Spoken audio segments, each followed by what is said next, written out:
Damo, salamat. To all the distinguished guests who are here today. We just came from Tacloban to have a program to commemorate the tragedy that was Yolanda that happened 9 years ago.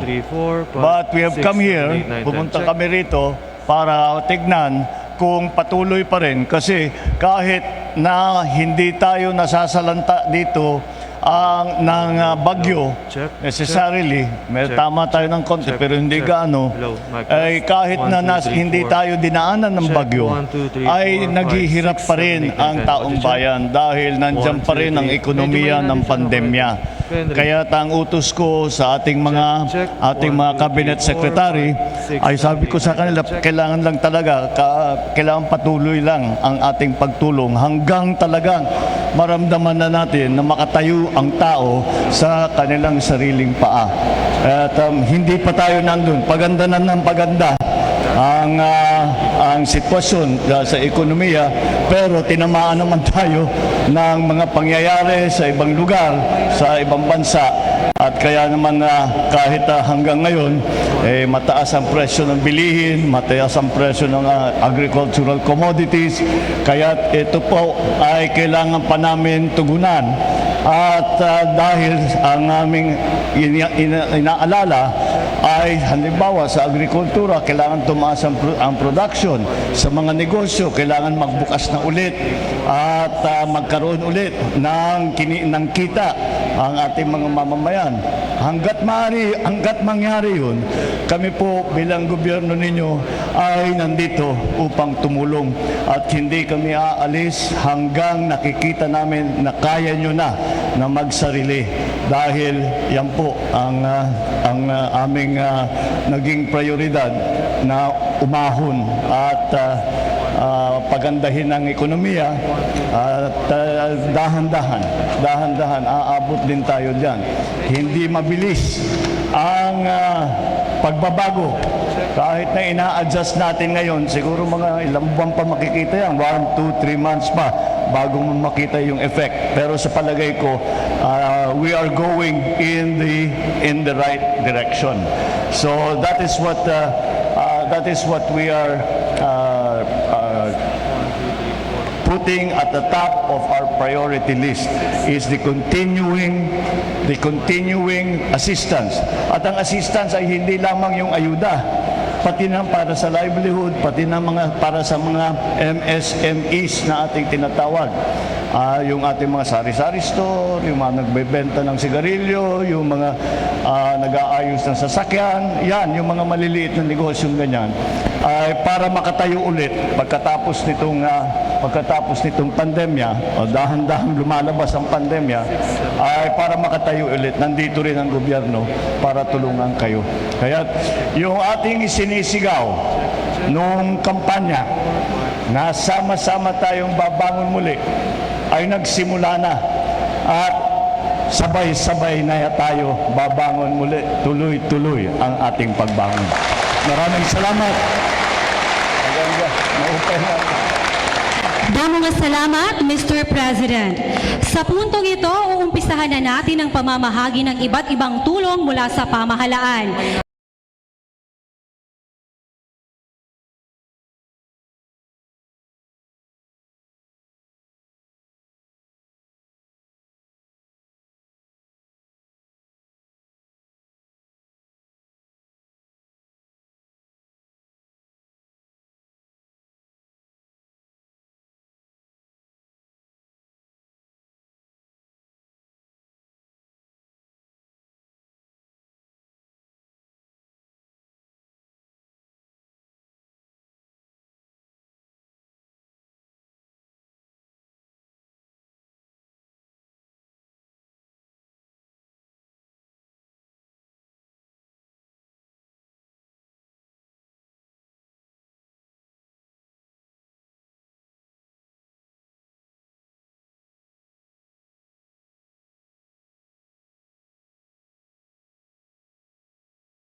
Congratulations sa lahat ng ating mga benepisyaryo.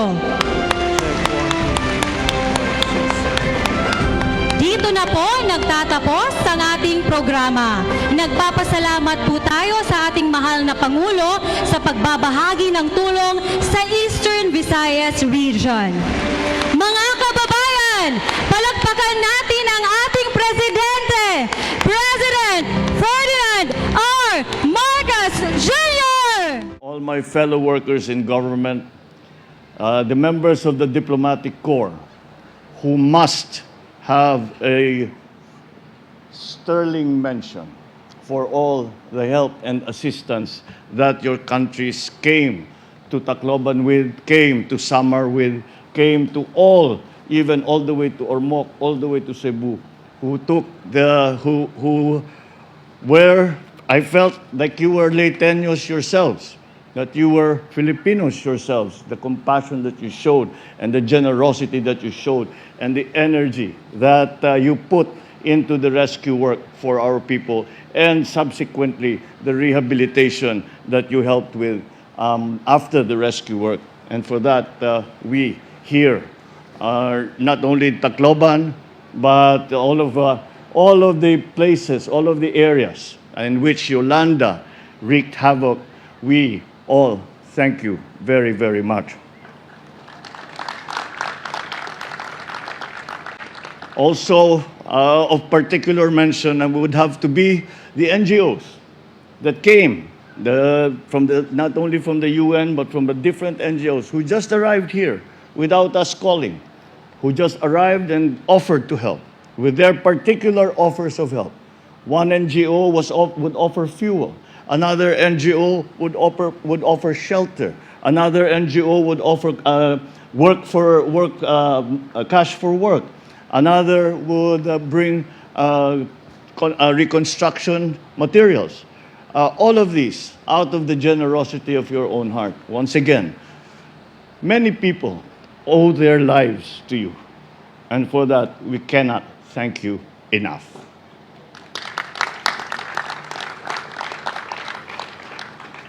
And all of us from Leyte, and all my fellow workers in government, good afternoon.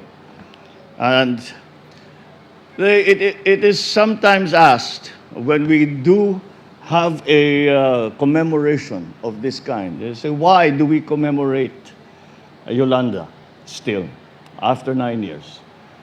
The people, those whose families had a loss from their families of a loved one, have learned to live with that grief. And although we continue to feel sad, life has gone on for them. So why continue? Why bring it up? I come here because I must commemorate those uncounted dead that up to now we do not know how many that number is. We must come to these commemorations so that we will remember those who we were told not to remember. If you remember, during the count of the casualties, the count was stopped. And we knew that there were still thousands out there. And for those thousands, those countless thousands, we come here, we commemorate. Because if we no longer commemorate, their memory dies. And it is only up to us to keep that memory alive. Because as I said, in a way, we were told to forget about them. And we will not forget about them.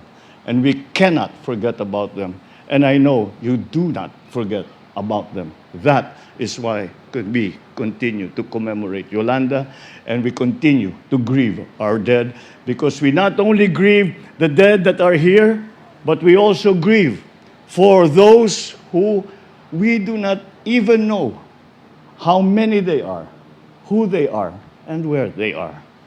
And for that, the tragedy of Yolanda continues. And furthermore, I think it is important that we come to these commemorations because it is also a demonstration, a manifestation of the strength and the courage of Filipinos.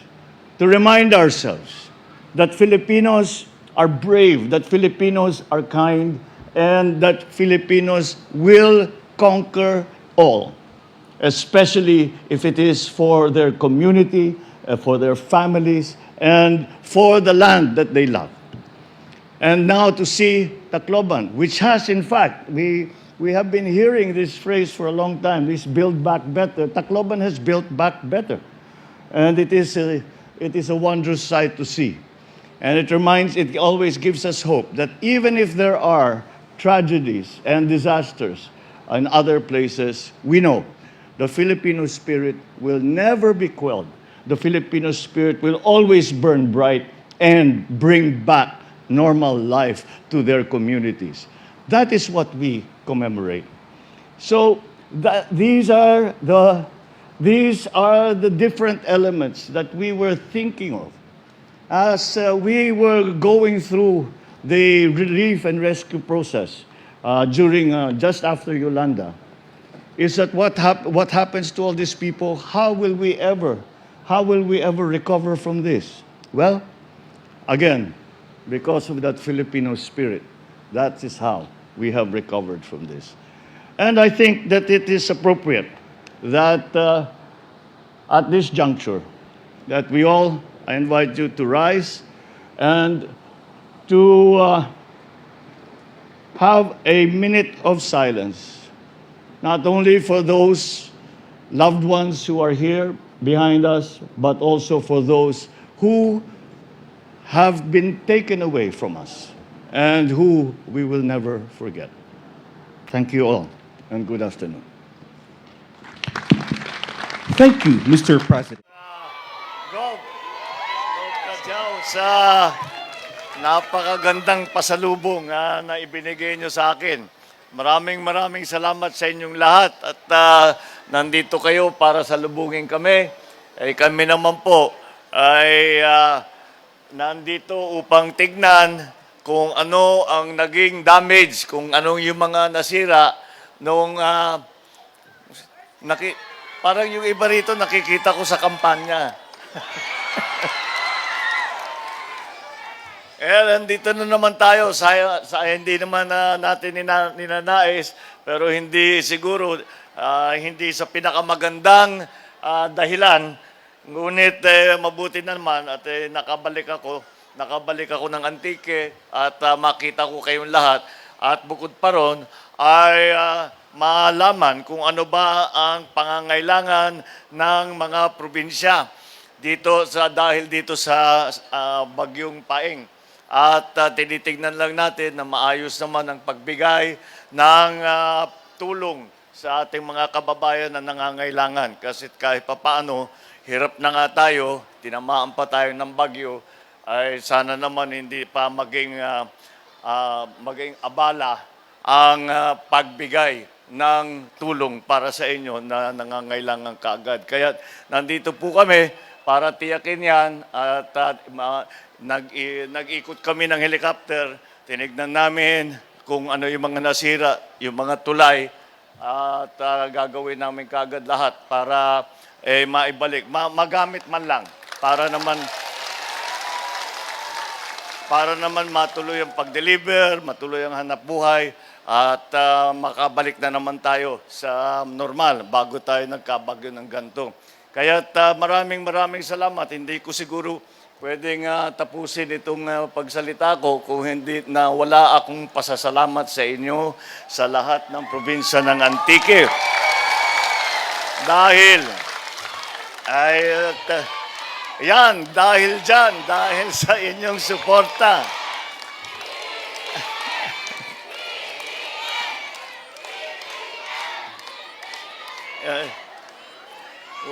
Wala tayong performer nga doon. Baka yung iba, pakantahin na lang natin kung sino dito secretary, sino bang magaling kumanta rin doon sa inyo. Pero ulit, maraming salamat sa ibinigay ninyong suporta. At ang maisusukli ko lamang sa inyong tuluyan pagsuporta at pagmamahal sa akin, sa aking pamilya, at ngayon sa ating administrasyon ay ang magandang trabaho na aming gagawin para tulungan tayong lahat na makaahon yung ating sinasabi, yung ating sinisigaw nung kampanya na sama-sama tayong babangon muli, nagsimula na. Kaya tuloy-tuloy na ang ating pagbangon dito sa Pilipinas. Asahan po ninyo na lagi po kaming nandyan kahit di nyo po kami nakikita. Pagka merong ganitong bagyo at may mga naging biktima, ay alam po namin ang mga pangyayari at ginagawa po namin lahat.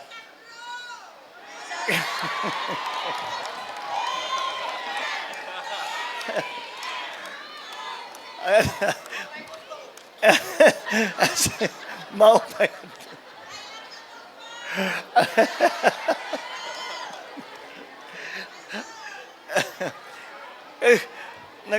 Nagsiseryoso ako dito eh. Kayo talaga masyado kayong nagbibiro. Buti na lang, meron sa gitna ng lahat ng pangyayari, meron pa tayong maaari pa tayong tumawa. Yan talaga ang tibay at saka yung tapang ng Pinoy. Eh. Ganyan talaga tayo. Kaya't naman, para naman hindi lang madaan sa tapang ang pag-recover sa mga bagyo, nandito po kami para tumulong. Maraming salamat po. Maraming salamat sa suporta at maraming salamat sa inyong pagpunta ngayong araw na ito. Mabuhay po kayo. Thank you. Ngayon naman, uumpisahan na natin ang pamamahagi ng iba't ibang tulong mula sa pamahalaan. May we invite again the President na pangunahan ng pamamahagi ng tulong. Katulong po si Congressman Antonio A.A. Legarda Jr. Ang Department po of Agriculture ay magto-turn over ng Certificate of Rice Farmer Financial Assistance na nagkakahalaga ng 177,465,000 pesos para sa 35,493 na magsasaka sa Antique. Mamamahagi din po ang DA ng Palay Seeds sa ating mga magsasaka sa ilalim ng Rice Competitiveness Enhancement Fund na may kabuang halaga na 13 million para sa 6,843 na mga farmers.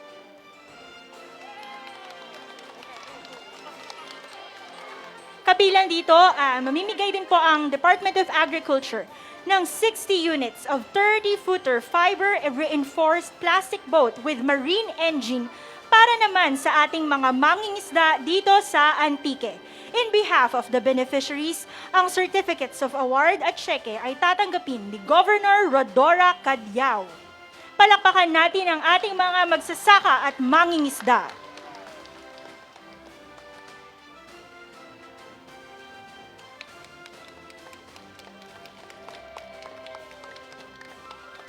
Kabilang sa mga ipamamahaging tulong ngayong araw ay vegetable seeds na good for 200 hectares at maaring itanim ng ating mga magsasaka dito sa Antique. Ang mga vegetable seeds na may kabuang halaga na 970,000 ay ito-turn over ng Department of Agriculture sa Provincial Agriculture Office ng Antique na pinamumunuan ni Ginoong Nicolasito Calawag.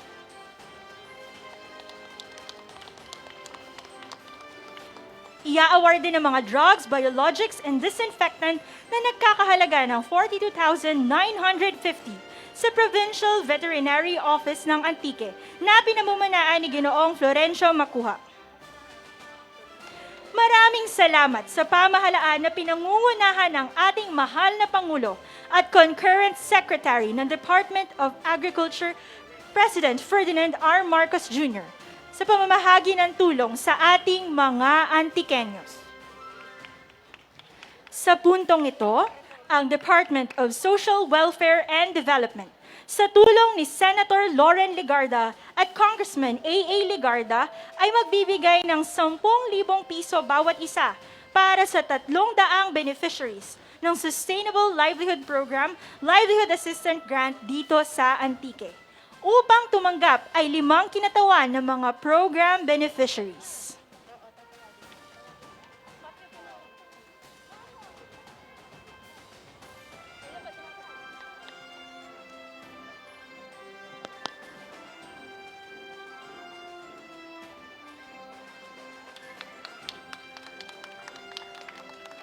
Congratulations, beneficiaries!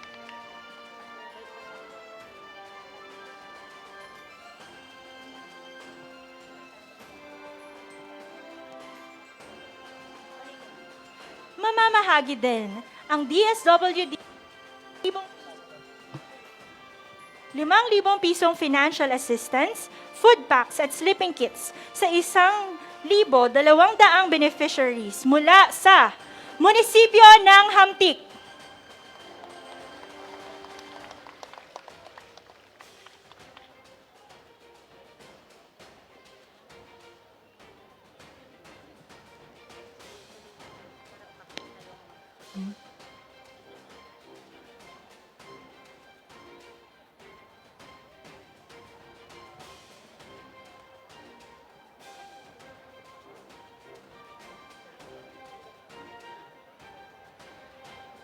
Munisipyo ng San Jose.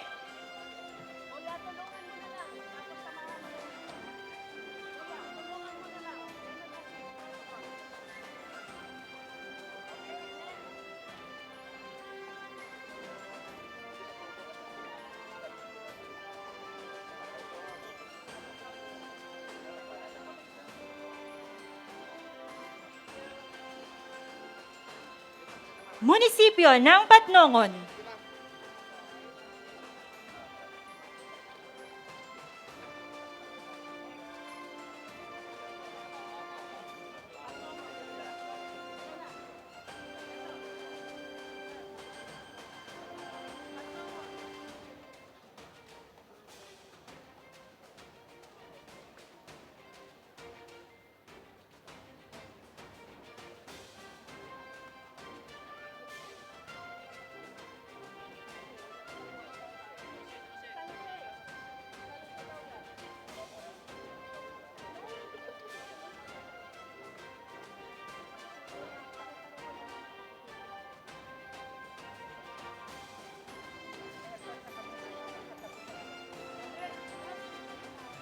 Munisipyo ng Sibalom.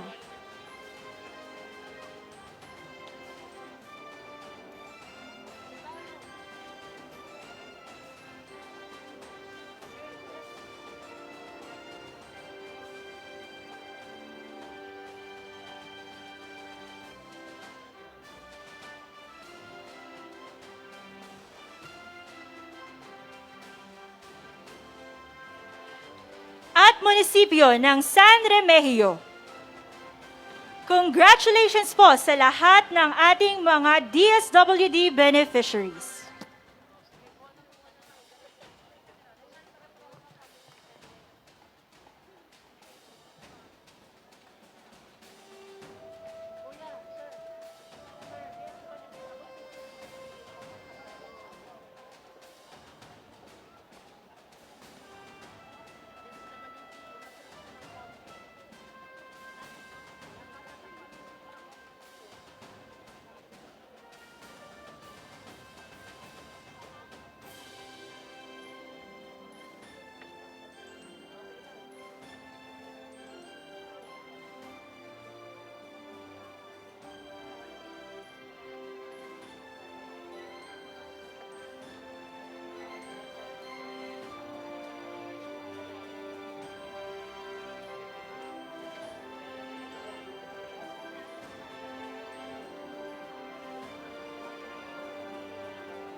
Muli palakpakan po natin ang mga beneficiaries ng DSWD. Ang Department of Trade and Industry ay magbibigay ng vouchers para sa livelihood packages under ng Pangkabuhayan sa Pagbangon at Ginhawa program sa 6 na micro, small, and medium-sized enterprises mula sa mga munisipyo ng San Jose at Culasi. Upang tumanggap ay ang kinatawan na si Binibining Feli P. Wanico mula sa San Jose Antique. Tatanggap po siya ng Sari-Sari Store Livelihood Kit worth 8,000 pesos.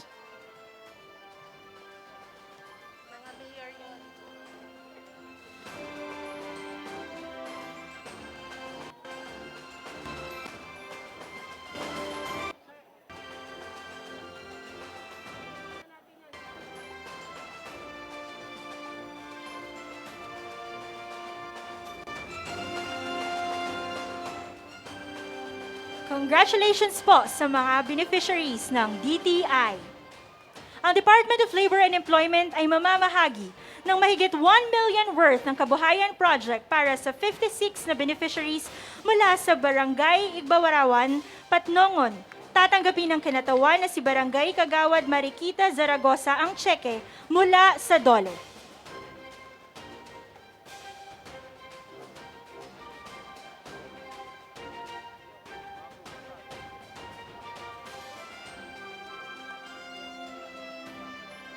Congratulations mga kasimanwa!